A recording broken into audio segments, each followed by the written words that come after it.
25° anniversario della istituzione del Parco Letterario Luigi Pirandello. La Fondazione Nievo e i parchi letterari ci hanno insegnato che gli anniversari e le ricorrenze si devono festeggiare. È un compleanno regale questo, 25 anni, cioè 25 anni fa istituivamo ufficialmente nelle mani del Presidente della Regione, alla presenza di tutti i rappresentanti politici delle amministrazioni. Eravamo a Palermo a Villa d'Orleans e firmavamo, sottoscrivevamo una convenzione che si chiama Accordo di Programma, nella quale veniva istituito il Parco Letterario Luigi Pirandello. È un ente sovracomunale ed è un festeggiamento, dicevo, regale, perché 25 anni sono 25. Molti li chiamano nozze d'argento nel quotidiano, e quindi già abbiamo ricevuto da tanti enti, cominciare da tanti parchi letterari. Parlo di quello Quasimodo, parlo di quello di Senigallia, parlo del Parco Letterario Noto, eccetera, eccetera.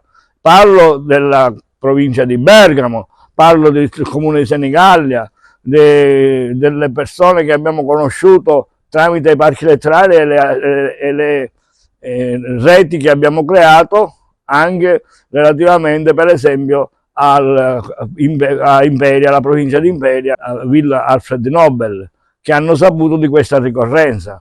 Noi aspettiamo pertanto che domani pomeriggio ci sia la tavola rotonda con chi deve parlare e le autorità, il comune di Porto Empedocle, il sindaco di Agrigento, e attendiamo anche i rappresentanti della provincia o del libero consorzio, della regione, anche con i doni, perché i festeggiamenti si fanno con i doni, non si va a mani vuote in un compleanno, ma si va con i doni. Speriamo che già non devono acquistarli, i doni si sentono nel cuore e si fanno con il cuore. Il Parco Letterario ci ha insegnato questo, non ci ha insegnato le convenzioni sociali dell'ipocrisia, ma ci ha insegnato il dono dell'essere. L'unico verbo che deve essere coniugato è quello del presente, cioè l'essere. E questa è una cosa molto positiva che abbiamo tradotto e trasmesso a tutti i nostri viaggiatori.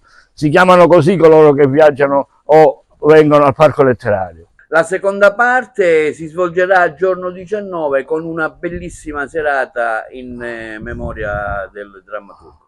Perché sarà un viaggio sentimentale, quello più gettonato, diciamo, sui 12 viaggi sentimentali che noi facciamo in tutta la città e anche a Porto Empedocle. Il Caos è, diciamo, più gettonato perché è più richiesto dai nostri viaggiatori, sia forestieri che residenti. Si svolgerà quindi con l'autorizzazione che abbiamo ricevuto dal parco archeologico che gestisce la casa natale di Luigi Pirandello, tra le ore 20 e non oltre le 21, perché è una passeggiata itinerante, un teatro itinerante che gli attori condurranno, e il cantastorie in particolare, i musicisti, lungo il sentieruolo che porta alla Rozza Pietra. Non è una tomba, ci hanno detto i turisti. Attenzione, cara amministrazione, correggi per favore ciò che non va. Quello è un mausoleo e quindi è la Rozza Pietra, come diceva Luigi Pirandello, dove lui ha voluto essere inumato.